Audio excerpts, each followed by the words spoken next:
Dermal fillers are for people who have lost a bit of volume in their face, and this you can see as you age, particularly in the mid-face and lower face, where a bit of volume is lost from the bone surface, so the fat pads of the face start to drop down and create very characteristic lines here and jowling, and this is a very common problem that I see in my practice. What do dermal fillers do? They basically replace volume where volume has been lost. And it's really key that this is the way that they are done, not that doctors try to behave like God in a way and create structures that wouldn't naturally have been there. And that's when disasters happen with fillers, and you see the real horror stories of people ending up looking almost alien-like.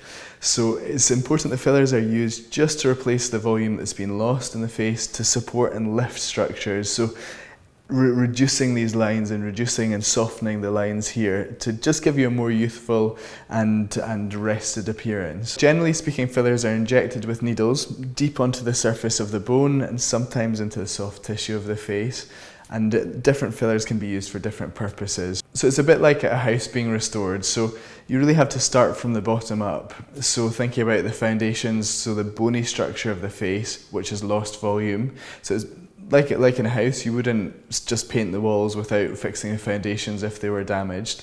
You would first replace the deepest layer of volume loss and then address the more superficial layers. So the deep bony layer, then the fat layer, and then the skin itself. And this will give a very nice, very natural looking rejuvenation. So what can you expect from a filler treatment in terms of how it feels and things? So fillers are generally injected one of two ways, either with needles, which are very tiny needles which introduce the filler under the skin, and these can be very accurate in the way that the fillers are placed. Or they can be introduced with longer cannulas, which are more for injecting superficially into soft tissue to avoid damaging blood vessels. In terms of risks of fillers, there will always, because you're using a needle, be a risk of bruising, a tiny risk of swelling because the filler itself draws water to it. So the risk of swelling is there and quite commonly seen for about 24 to 48 hours. There's also a tiny risk that the filler causes a bit of lumpiness in the tissues, and this would generally last for about 5 days and usually would be resolved with massage. The only one major risk of fillers that is more commonly seen is injection into a blood vessel and skin damage secondary to that if the blood vessel is blocked. And then this would have to be addressed in the clinic by breaking down the filler. It won't just resolve by itself. And the things to look for with that would be that the skin looks a bit dusky or pale, or that there's areas of redness that are very strange looking. So if there are any concerns, then I would just go back to your practitioner and let them see it. It's always important for people to see things rather than just have a text sent to them to describe it. What can you expect after the treatment immediately? Usually there will be a little bit of redness in the skin. Generally speaking, not very much, and this would settle very quickly. Can be a little bit of swelling immediately after the treatment, but again, generally speaking, this would be really minimal. And there might be little pinpricks on the skin where the filler has been injected in, but these will resolve within a couple of minutes. Things not to do after a filler treatment would be not to lie flat in bed on the night of treatment, not to lie on your face. I wouldn't exercise for the first day of treatment generally, but if it's a small volume of filler, this isn't necessarily the worst thing to do.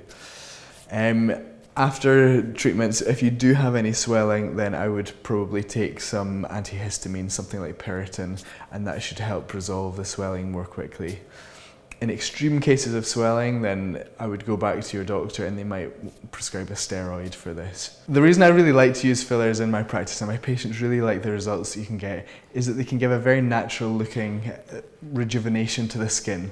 And this is what everybody wants to achieve. So there's lots of different types of fillers on the market, and this affects how long they last. Generally speaking, fillers in the standard ranges of fillers would last for about 6 to 12 months. There are now longer lasting fillers which are broken down more slowly by the body, such as Juvederm Vicross range, which includes fillers like Voluma, Volux, and Volbella, Volift. These would last generally from about 12 to 24 months depending on the filler used and depending on your own metabolism. So there are these two factors playing with each other, so your own metabolism and the filler itself. And because your body has this breakdown of filler that it constantly does, this also affects the longevity. If you want me to make any specific videos about different areas of treatment in the body, then please do let me know again in the comments. And if you want to email me, info@dr.davidjackclinic.com, then I'll get back to you as soon as I can. So don't forget to subscribe to my YouTube channel and turn on notifications so that you are alerted whenever I post a new video.